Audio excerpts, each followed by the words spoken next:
Section 4, Factors that Make for Success or Failure. Chapter 11, Hasty Immature Marriages. Early marriages are not to be encouraged.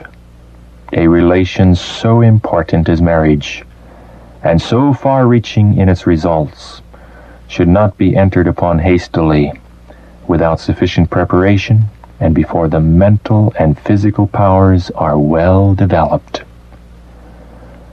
Boys and girls enter upon the marriage relation with unripe love, immature judgment, without noble, elevated feelings, and take upon themselves the marriage vows, wholly led by their boyish, girlish passions. Attachments formed in childhood have often resulted in very wretched unions or in disgraceful separations. Early connections, if formed without the consent of parents, have seldom proved happy. The young affection should be restrained until the period arrives when sufficient age and experience will make it honorable and safe to unfetter them. Those who will not be restrained will be in danger of dragging out an unhappy existence. A youth not out of his teens is a poor judge of the fitness of a person as young as himself to be his companion for life. After their judgment has become more matured, they view themselves bound for life to each other and perhaps not at all calculated to make each other happy. Then, instead of making the best of their lot, recriminations take place. The breach widens until there is settled indifference and neglect of each other. To them there is nothing sacred in the word home. The very atmosphere is poisoned by unloving words and bitter reproaches. Immature marriages are productive of a vast amount of the evils that exist today. Neither physical health nor mental vigor is promoted by a marriage that is entered on too early in life. Upon this subject altogether too little reason is exercised. Many youth act from impulse.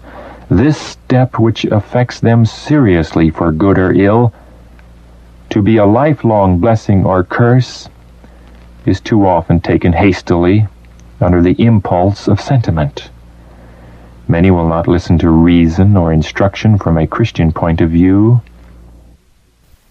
Satan is constantly busy to hurry inexperienced youth into a marriage alliance. But the less we glory in the marriages which are now taking place, the better. In consequence of hasty marriages, even among the professed people of God, there are separations, divorces, and great confusion in the church. What a contrast between the course of Isaac and that pursued by the youth of our time, even among professed Christians.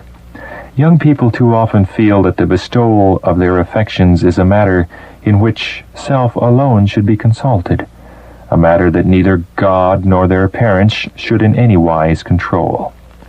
Long before they have reached manhood or womanhood, they think themselves competent to make their own choice without the aid of their parents. A few years of married life are usually sufficient to show them their error, but often too late to prevent its baleful results. For the same lack of wisdom and self-control that dictated the hasty choice is permitted to aggravate the evil until the marriage relation becomes a galling yoke.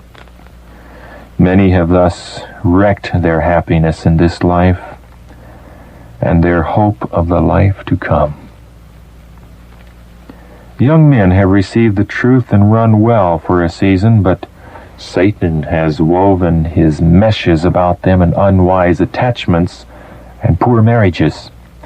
This he saw would be the most successful way he could allure them from the path of holiness. I have been shown that the youth of today have no true sense of their great danger.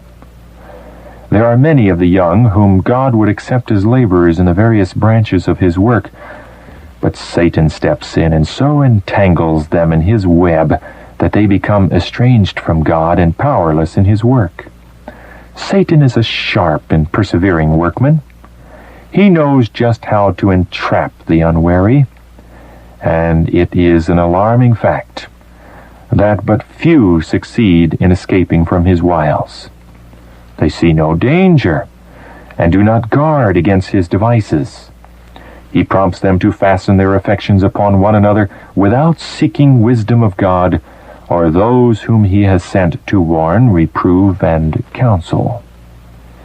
They feel self-sufficient and will not bear restraint. Counsel to a teenage youth. Your boyish ideas of love for young girls does not give anyone a high opinion of you. By letting your mind run in this channel, you spoil your thoughts for study. You will be led to form impure associations. Your ways and the ways of others will be corrupted. This is just as your case is presented to me, and as long as you persist in following your own way, whoever will seek to guide, influence, or restrain you will meet with the most determined resistance, because your heart is not in harmony with truth and righteousness. The parties may not have worldly wealth, but they should have the far greater blessing of health. And in most cases there should not be a great disparity in age. A neglect of this rule may result in seriously impairing the health of the younger, and often the children are robbed of physical and mental strength. They cannot receive from an aged parent the care and companionship which their young lives demand, and they may be deprived by death of the father or the mother at the very time when love and guidance are most needed.